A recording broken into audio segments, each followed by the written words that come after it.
Hello friends, good morning. I have come with a new topic with a new subject, building material construction.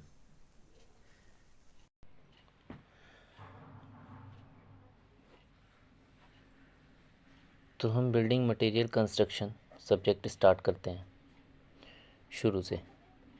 तो पहला topic है हमारा cement. अब मैं cement के अबाउट आपको पूरी जानकारी पहले प्रोवाइड कर देता हूँ। तो इसके अबाउट सीमेंट के अबाउट पहले मैं हिंदी में आपको जानकारी दे देता हूँ कि सीमेंट क्या होता है, कितने डेवलप किया। उसके बाद मैं आपको इंग्लिश में भी प्रोवाइड कर दूँगा।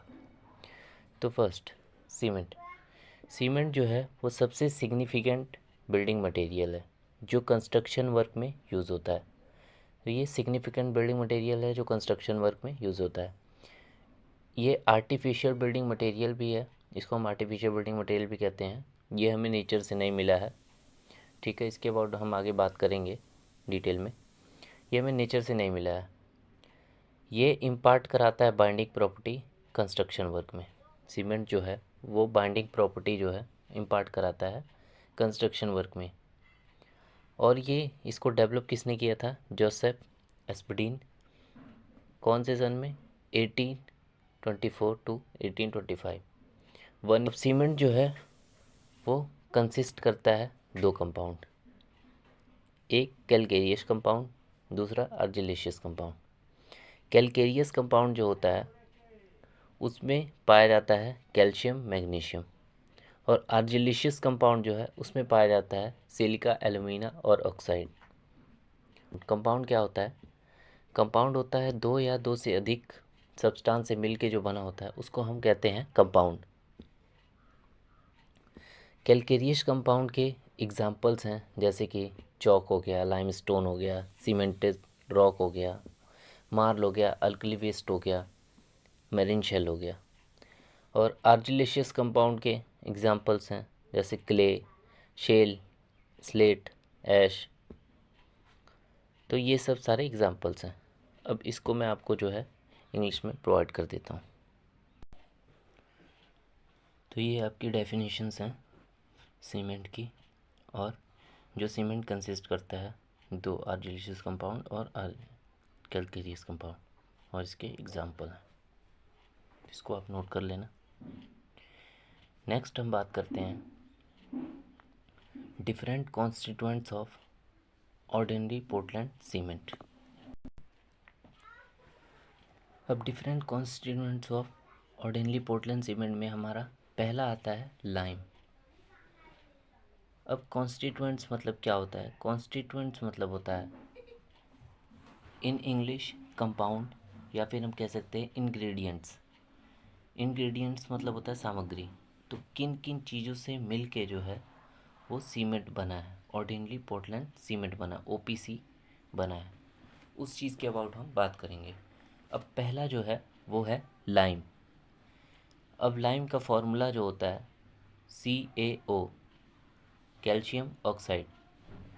इसमें परसेंटेज कितनी होती है, इसमें प्रोपोर्शन कितनी होती है लाइम की? वो 63% से 67% होती है। सीमेंट बनाने में प्रोपोर्शन जो यूज़ होती है लाइम की 63% से 67%। अब ये प्रोपोर्शन जो है वो हार्ड और फास्ट नहीं है, मतलब कि ज़रूरी नहीं है कि इतना ही मिलाया जाए, इतनी प्रोपोर्शन से कम या ज़्यादा भी हो सकता है। ये थोड़ी बहुत वेरी कर सकता है। हर जगह 3 और 4% जो है इसमें चेंज हो सकता है, वेरी कर सकता है। अब ये क्या क्या करता है? It impart strength to the cement and is responsible for its soundness. ये सीमेंट को जो है स्ट्रेंथ प्रोवाइड करता है, ठीक है, इम्पार्ट कराता है। एंड रिस्पॉन्सिबल किसके लिए होता है? साउंडनेस के लिए होता है। आगे देखेंगे साउंडनेस क्या होता है। रिस्पॉन्सिबल साउंडनेस के लिए होता है। If it is in excess it makes the cement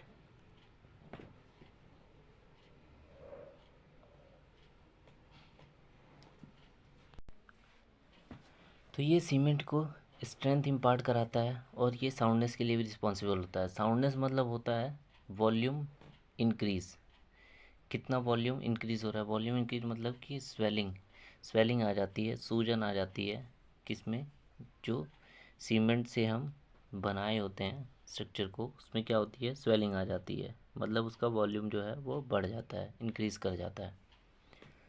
तो साउंडनेस के लिए रिस्पॉन्सिबल होती है। अगर ये ज़्यादा मात्रा में हो जाए, लाइम की प्रोपोर्शन जो है ज़्यादा मात्रा में हो जाए, सीमेंट अनसाउंड हो जाता है।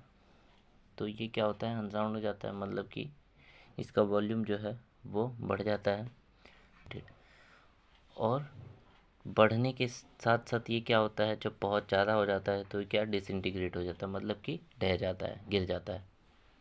अगर ये कम मात्रा में हो, डेफिशिएंसी, अगर ये कम मात्रा में हो, डेफिशिएंट अमाउंट में हो, तो ये क्या करता है, स्ट्रेंथ की जो सीमेंट की स्ट्रेंथ होती है उसको रिड्यूस करा देता है, reduce the strength of cement. और ये क्या है, स्ट्रेंथ को रिड्यूस कराएगा तो ये क्विकली सेट हो जाएगा। तो अब पहला है लाइम। अब लाइम का फॉर्मूला है CaO, CaO मतलब कैल्शियम ऑक्साइड, और इसमें प्रपोर्शन होती है 63% से 67%। इसमें जो लाइम की प्रपोर्शन होती है सीमेंट बनाने में, वो सबसे ज़्यादा होती है। लाइम की प्रपोर्शन सीमेंट बनाने में 63 से 67% होती है। और ये वेरी भी कर सकता है, ज़रूरी नहीं है कि हार्ड एंड फास्ट यही हो कि यही डालना है, 63 से 67% ही डालना है। इसमें चेंजेस भी हो सकते हैं। चेंजेस कितने हो सकते हैं, कितना वेरी कर सकते हैं, 3 to 4%, 3 to 4% इसमें चेंजेस कर सकते हैं हम। तो कोई दिक्कत वाली बात नहीं है। आपको प्रपोर्शन जो है हर जगह सेम नहीं मिलेगी, हर एक अलग अलग प्लेसेस पे आपको प्रपोर्शन जो है वो डिफरेंट डिफरेंट ही मिलेगी। तो 3-4% वेरी कर सकता है। अब नेक्स्ट बोल रहा है, it imparts strength to the cement and is responsible for it soundness. अब साउंडनेस जान लेते हैं पहले क्या होता है। Soundness means resistance against volume change. Volume, अगर वॉल्यूम चेंज हुआ और वॉल्यूम बढ़ा, वॉल्यूम इंक्रीज़ किया, तो जब वॉल्यूम इंक्रीज़ करेगा तो क्या होगा, वो एक्सपेंड होगा, मतलब कि फूलेगा, स्वेलिंग होगी। कोई भी वॉल है उसमें अगर वॉल्यूम चेंज कर रहा है तो वो क्या करेगा, वो एक्सपेंड होगा बाहर की तरफ और वो फूलेगा। और जब वो फूलेगा तो वो क्या होगा, पपड़ी की तरफ बन के नीचे गिर जाएगा, डिसइंटीग्रेट हो जाएगा। डिसइंटीग्रेट मतलब होता है ढह जाना। ठीक है, तो वो क्या करेगा, ढह जाएगा। तो इसमें अगर वॉल्यूम चेंज होता है तो ये साउंडनेस के लिए रिस्पॉन्सिबल होता है। लाइम जो होता है वो साउंडनेस के लिए रिस्पॉन्सिबल होता है। ठीक है, इम्पार्ट मतलब होता है प्रदान करना। तो लाइम की प्रपोर्शन जो है वो सीमेंट को स्ट्रेंथ प्रोवाइड करती है। उसके बाद रिस्पॉन्सिबल फॉर इट साउंडनेस, ये साउंडनेस के लिए रिस्पॉन्सिबल होता है। ठीक है, मतलब कि वॉल्यूम चेंज के लिए रिस्पॉन्सिबल होता है। If it is in access, अगर ये ज़्यादा मात्रा में हो जाए, it makes the cement unsound, तो ये सीमेंट को क्या बना देता है, अनसाउंड बना देता है। मतलब कि इसमें वॉल्यूम चेंज आ जाता है। कॉज इट टू एक्सपेंड, और ये बाहर की तरफ क्या करता है, एक्सपेंड करता है, अपने वॉल्यूम को बढ़ाता है, मतलब स्वेलिंग होती है और बाहर की तरफ एक्सपेंड करता है। फाइनली डिसइंटीग्रेटेड, और फाइनली जो है ये ढह जाता है। If it is in deficiency, अगर इसको कम मात्रा में डाला जाए तो स्ट्रेंथ की, सीमेंट की स्ट्रेंथ को क्या करेगा, ये रिड्यूस करा देगा और सेट हो जाएगा क्विकली, मतलब कि जल्दी सेट हो जाता है। नेक्स्ट नोट फॉर्म में, जैसे कि लाइम के प्रोपोर्शन 63 से लेके 67 तक होनी चाहिए, इससे ज़्यादा नहीं होनी चाहिए। ठीक है, अगर लाइम ज़्यादा हुआ तो ये साउंडनेस को इम्पार्ट कराएगा, अगर लाइम ज़्यादा हुआ तो ये अनसाउंडनेस के लिए रिस्पॉन्सिबल होगा। ठीक है, अब इसका मैकेनिज़्म देखते हैं। मैकेनिज़्म में क्या है, तो इसकी मैकेनिज़्म है CaO प्लस H2O। लाइम को जो है हम वाटर के साथ रिएक्ट करवाते हैं, उसके बाद लाइम की वाटर के साथ रिएक्शन होती है, तो ये क्या प्रोवाइड करता है, क्या हमें देता है, CaOH2, कैल्शियम हाइड्रोक्साइड हमें देता है निकाल कर। अब कैल्शियम हाइड्रोक्साइड की जो होती है वॉल्यूम वो ज़्यादा होती है कंपेयर टू कैल्शियम ऑक्साइड के। इसको हम स्लेकिंग रिएक्शन भी बोलते हैं। इस मैकेनिज़्म को हम स्लेकिंग रिएक्शन भी बोलते हैं। अब हम कह सकते हैं कि लाइम रिस्पॉन्सिबल होता है unsoundness of the cement. Cement की अनसाउंडनेस के लिए लाइम रिस्पॉन्सिबल होता है। ऐसा क्वेश्चन भी कई बार आता है और पूछ लेते हैं कि लाइम किसके लिए रिस्पॉन्सिबल होता है, तो लाइम अनसाउंडनेस के लिए रिस्पॉन्सिबल होता है सीमेंट के अंदर। अगर हम लाइम के प्रपोर्शन रिड्यूस कर देंगे तो सीमेंट की स्ट्रेंथ भी रिड्यूस हो जाएगी और साथ में उसका सेटिंग टाइम भी कम हो जाएगा। अब नेक्स्ट है हमारा सिलिका। सिलिका का हमारा फॉर्मूला है SiO2 एंड इसका प्रपोर्शन कितना पड़ता है सीमेंट के अंदर, 17 से 25%, 17 to 25%। अब ये भी जो है स्ट्रेंथ इम्पार्ट करता है सीमेंट को। अगर ये ज़्यादा मात्रा में हो जाए तो सीमेंट की जो है स्ट्रेंथ इंक्रीज़ करा देगा और उसका सेटिंग टाइम भी। ठीक है, अगर ये ज़्यादा मात्रा में हो जाए, if it is in excess, then it increase the strength of the cement along with it setting time. इसके सेटिंग टाइम के साथ साथ इसकी स्ट्रेंथ भी इम्पार्ट करा देता है। अब सिलिका की प्रपोर्शन को घटाने और बढ़ाने से क्या चीज़ें होती हैं और कैसे सेटिंग टाइम जो है इम्पार्ट होता है उसको बढ़ाने से और कम करने से, ये हम बात करते हैं। अब सेटिंग टाइम जो है सीमेंट की वो डिपेंड करती है किसके ऊपर, टाइप ऑफ कंस्ट्रक्शन के ऊपर। किस टाइप की कंस्ट्रक्शन हमारी हो रही है उस पर हमारी सेटिंग टाइम डिपेंड करेगी। Like where we requires quick setting of the cement, ऐसा क्वेश्चन होता है। In which type of construction we need quick setting time of cement. तो क्विक सेटिंग टाइम जो होता है सीमेंट का वो हम किस टाइप की कंस्ट्रक्शन में यूज़ करते हैं और हमें क्यों इसकी रिक्वायरमेंट पड़ती है। तो जैसे कि एक हमारे पास कॉलम है और उसमें क्रैक आ गया है। अब उस क्रैक को हमें क्या करना है, फिल करना है, जिसको हम बोलते हैं ग्राउटिंग। अगर कोई क्रैक आ जाए और उसको फिल करना हो सीमेंट की मदद से या किसी चीज़ की, तो उसको हम बोलते हैं ग्राउटिंग। तो अब इसमें क्या होता है, हमें क्विक सेटिंग प्रॉपर्टी चाहिए होती है। क्विक सेटिंग प्रॉपर्टी इसलिए चाहिए होती है क्योंकि जैसे ही हम अप्लाई करें इमीडिएटली तुरंत ही वो सेट हो जाए। अगर क्विक सेटिंग प्रॉपर्टी इसमें नहीं होगी तो क्या होगा, जैसे ही हम अप्लाई करेंगे सीमेंट को ग्राउटिंग के अंदर, क्रैक के अंदर, वो क्या होगा, अपने वेट, ठीक है, अपनी वेट की वजह से क्या होगा, वो नीचे गिर जाएगा, बाहर निकल जाएगा और जल्दी वो सेट नहीं होगा, हमें फिर से अप्लाई करना पड़ेगा उसको। इसलिए हमें क्विक सेटिंग प्रॉपर्टी चाहिए होती है ताकि वो इमिडिएटली सेट हो जाए, तुरंत अप्लाई हो जाए। तो ये एक तरह की ऐसी कंस्ट्रक्शन होती है जिसमें हमें क्विक सेटिंग प्रॉपर्टी चाहिए होती है।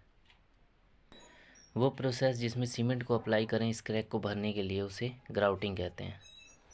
लाइक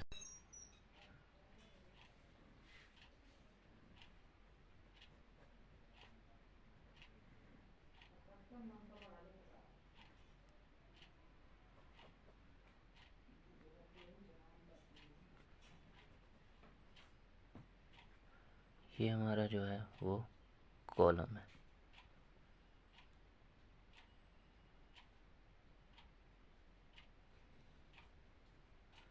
ये हमारा जो है वो क्रैक है। इसको भरने के लिए सीमेंट को अप्लाई करते हैं, उस प्रोसेस को हम बोलते हैं ग्राउटिंग, राइट।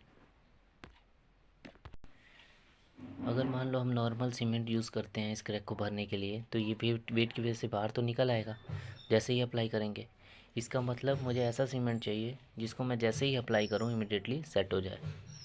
तो ऐसी कंस्ट्रक्शन के लिए क्विक सेटिंग प्रॉपर्टी चाहिए होती है। और दूसरी एक और देखते हैं एग्जांपल। जैसे कि पानी के अंदर कंस्ट्रक्शन चल रही है, ठीक है, जहाँ पर वाटर फ्लो कर रहा है, अगर वहाँ पर हम सीमेंट अप्लाई करें, फ्लोइंग वाटर में पानी बह रहा है और उसमें हम सीमेंट अप्लाई करें तो क्या होगा, then it will flow with along with water. तो ये क्या करेगा, वाटर के साथ जो है फ्लो कर जाएगा अगर हम अप्लाई करेंगे तो इसका मतलब ये ऐसी कंस्ट्रक्शन है जिसमें जैसे ही सीमेंट अप्लाई हो वो इमिडिएटली सेट कर जाए। तो यहाँ पर भी हमें क्या चाहिए होगा, क्विक सेटिंग प्रॉपर्टी चाहिए होगी, क्विक सेटिंग सीमेंट चाहिए होगा जो कि जल्दी अप्लाई करते ही सेट हो जाए अंडर वाटर कंस्ट्रक्शन में। तो ये भी एक तरह का एग्जांपल हो गया। सिलिका की प्रपोर्शन को कम करने से सेटिंग टाइम जो होगा वो कम हो जाएगा, और सिलिका की प्रपोर्शन को बढ़ाने से सेटिंग टाइम जो होगा वो बढ़ जाएगा। तो by reducing the proportion of silica, setting time will come out to be minimum. By increasing the proportion of silica, setting time will come out to be more. तो ये डिपेंड कर जाता है रिक्वायरमेंट के ऊपर कि हमें किस टाइप की कंस्ट्रक्शन हम कर रहे हैं और किस टाइप की हमें रिक्वायरमेंट है। सिलिका के प्रपोर्शन को हम घटा भी सकते हैं और बढ़ा भी सकते हैं, ये डिपेंड करता है सिचुएशन पर, कंस्ट्रक्शन पर, कि किस टाइप की हम कंस्ट्रक्शन कर रहे हैं और किस टाइप की हमें रिक्वायरमेंट है। तो ये प्रपोर्शन जो है सिलिका की वो फिक्स नहीं होती है, ठीक है, इसको बढ़ा भी सकते हैं घटा भी सकते हैं। That's it. नेक्स्ट हम बात करते हैं एलुमिना की। एलुमिना का फॉर्मूला होता है Al2O3 और इसकी प्रपोर्शन होती है 3% to 8%, 3 से 8% जो होती है इसकी प्रपोर्शन होती है। ये भी क्विक सेटिंग प्रॉपर्टी जो है इम्पार्ट कराता है सीमेंट को। ये फ्लक्स की तरह काम करता है। फ्लक्स मतलब ऐड, किसी भी चीज़ को सहायता देना। तो ये फ्लक्स की तरह काम करता है, help in reducing clinking temperature, clinking temperature को रिड्यूस कराने में। देखते हैं क्लिंकिंग टेम्परेचर क्या होता है। If it is excess it weakens the cement, अगर ये ज़्यादा मात्रा में हुआ, इसकी प्रपोर्शन ज़्यादा मात्रा में सीमेंट के अंदर हुई तो ये सीमेंट को वीक बना देगा। अब कैसे वीक बनाएगा और क्या क्लिंकिंग टेम्परेचर वो देखते हैं। क्लिंकिंग टेम्परेचर मतलब है ये एक ऐसा टेम्परेचर है at which cement clinkers are form, जिसमें सीमेंट क्लिंकर्स जो होते हैं वो फॉर्म होते हैं। जहाँ पर सीमेंट मैन्युफैक्चर होती है, जहाँ पर सीमेंट मैन्युफैक्चर होती है, टेम्परेचर जिस पर सीमेंट मैन्युफैक्चर होती है मतलब बनती है, उसको घटाने में एलुमिना हेल्प करती है। उसको घटाने में एलुमिना हेल्प करती है। किसको? टेम्परेचर को घटाने में कौन हेल्प करता है? एलुमिना हेल्प करती है। इसका मतलब फ़ायदा तो है, जैसे कि हमारा टेम्परेचर कम लगेगा तो हमारी कॉस्ट जो है वो डेफिनेटली कम हो जाएगी, क्योंकि टेम्परेचर हम देते हैं तो उसमें कॉस्ट हमारी लगती है। टेम्परेचर अगर खुद से कम हो जा रहा है एलुमिना के मिलाने से तो हमारी कॉस्ट कम हो गई, तो फ़ायदा तो है। There is profit if alumina is included more. But अगर एलुमिना की प्रपोर्शन ज़्यादा हुई तो क्या होगा, जिस टेम्परेचर पर सीमेंट बन रहा है, जिस टेम्परेचर पर सीमेंट बन रहा है वो टेम्परेचर तो कम हो जाएगा, पर सीमेंट की मैन्युफैक्चरिंग की कॉस्ट भी कम हो जाएगी, पर सीमेंट की स्ट्रेंथ जो है वो कम हो जाएगी, वीक हो जाएगी। क्यों? क्योंकि if it is in excess it weakens the cement, cement को वीक बना देगा अगर ये एक्सेस ज़्यादा मात्रा में हो। तो हम ये बोल सकते हैं कि एलुमिना के प्रपोर्शन को बढ़ा देने से ये हमारे सीमेंट की मैन्युफैक्चरिंग को इकोनॉमिकल तो बना देता है, मतलब कि सस्ता तो बना देता है, कॉस्ट कम करा देता है, बट एलुमिना की प्रपोर्शन बढ़ाने से सीमेंट की स्ट्रेंथ को कम कर देगा। एलुमिना की प्रपोर्शन को बढ़ाने से सीमेंट की स्ट्रेंथ जो होगी वो कम हो जाएगी। तो इसका ड्रॉबैक भी है और इसका मेरिट्स भी है, फ़ायदा भी है। अब नेक्स्ट हमारा है कैल्शियम सल्फेट। इसका फार्मूला है CaSO4 और इसकी प्रपोर्शन है 3% to 4%। अब it is generally added in the form of gypsum, ये जिप्सम की फॉर्म में जो है इसमें ऐड किया जाता है। जिप्सम का फार्मूला होता है CaSO4.H2O। तो it help in increasing the initial setting time of the cement. तो ये इनिशियल सेटिंग टाइम को जो है वो इंक्रीज़ करने में मदद करता है। सीमेंट की मैन्युफैक्चरिंग के टाइम पर जिप्सम को अलग से डाला जाता है। जब सीमेंट की मैन्युफैक्चरिंग होती है, जब सीमेंट मैन्युफैक्चर होता है तो जिप्सम को क्या करते हैं, हम अलग से डालते हैं। अलग से इसलिए डाला जाता है क्योंकि इसका काम होता है इनिशियल सेटिंग टाइम को बढ़ाना। सीमेंट की अलग से इसलिए डाला जाता है ताकि ये क्या करे, जब हम डालें तो इसका काम क्या है, इनिशियल सेटिंग टाइम को बढ़ाना। तो ये इनिशियल सेटिंग टाइम को जो है बढ़ा दे और सीमेंट को सेट होने के लिए थोड़ा और समय मिल जाए, सीमेंट के साथ काम करने के लिए थोड़ा हमें और समय मिल जाए। क्योंकि अगर सीमेंट जल्दी सेट हो जाएगा तो क्या होगा, हम उसके साथ काम नहीं कर पाएंगे। जो हमें बनाना है वो हम बना नहीं पाएंगे, जैसा डालना है वो हम डाल नहीं पाएंगे। तो जिप्सम को मिलाने से इनिशियल सेटिंग टाइम बढ़ जाता है और हमें सीमेंट के साथ काम करने का थोड़ा और समय मिल जाता है। नेक्स्ट है हमारा आयरन ऑक्साइड। आयरन ऑक्साइड ये स्ट्रेंथ इम्पार्ट कराता है, हार्डनेस और कलर। ठीक है, आयरन ऑक्साइड का फॉर्मूला क्या होता है, Fe2O3। प्रपोर्शन कितनी होती है, 3% से 4%। It impart strength, hardness and colour to the cement. ये स्ट्रेंथ भी इम्पार्ट कराता है, हार्डनेस भी इम्पार्ट कराता है और सीमेंट को कलर भी इम्पार्ट कराता है। तो the characteristics colour of the iron is, तो इसका करेक्टरिस्टिक्स कलर क्या होता है, रेडिश ब्राउन। रेडिश ब्राउन जो होता है इसका करेक्टरिस्टिक कलर होता है। ठीक है, रेडिश ब्राउन बना देता है और जब हम आयरन ऑक्साइड को मिलाते हैं इसमें। और सीमेंट में रिजल्टेंट कलर जो होता है, मतलब कि फाइनल कलर जो होता है वो ग्रे निकल के आता है। क्योंकि आयरन की प्रपोर्शन जो होती है बहुत कम होती है। अगर प्रपोर्शंस की ज़्यादा डाल दें तो क्या होगा, ये रेडिश ब्राउन कलर का दिखाएगा सीमेंट। बट हम प्रपोर्शन को कम लेते हैं तो इसलिए ये ग्रे कलर का फाइनल कलर निकल के आता है। नेक्स्ट हमारे पास है मैग्नीशिया। मैग्नीशिया में क्या होता है, इसका फॉर्मूला है MgO और इसकी प्रपोर्शन जो होती है वो 1% से 3% होती है। अब ये भी जो है सेम स्ट्रेंथ इम्पार्ट कराता है, हार्डनेस इम्पार्ट कराता है और सीमेंट को कलर इम्पार्ट कराता है। It is also responsible for unsoundness of cement. और ये रिस्पॉन्सिबल किसके लिए होता है, अनसाउंडनेस के लिए होता है, सीमेंट की अनसाउंडनेस के लिए होता है। पहले हमने पढ़ा था लाइम भी जो होता है वो अनसाउंडनेस के लिए रिस्पॉन्सिबल होता है। और नेक्स्ट हमारे पास दूसरा जो है वो मैग्नीशिया जो होता है अनसाउंडनेस के लिए रिस्पॉन्सिबल होता है सीमेंट की। The characteristics colour of the magnesia is yellow. इसका करेक्टरिस्टिक्स कलर जो है वो येलो है। नेक्स्ट हमारे पास है सल्फ़र। सल्फ़र की प्रपोर्शन जो होती है सीमेंट के अंदर 1 से लेके 3% होती है, 1% टू 3%। ये रिस्पॉन्सिबल होता है अनसाउंडनेस ऑफ सीमेंट के लिए, सीमेंट की अनसाउंडनेस के लिए। It is also responsible for unsoundness of cement.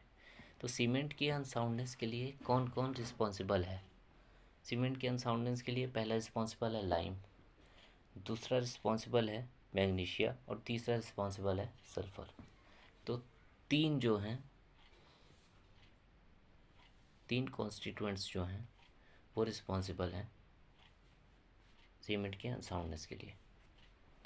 Next हमारे पास आता है अल्कलीज। अल्कलीज का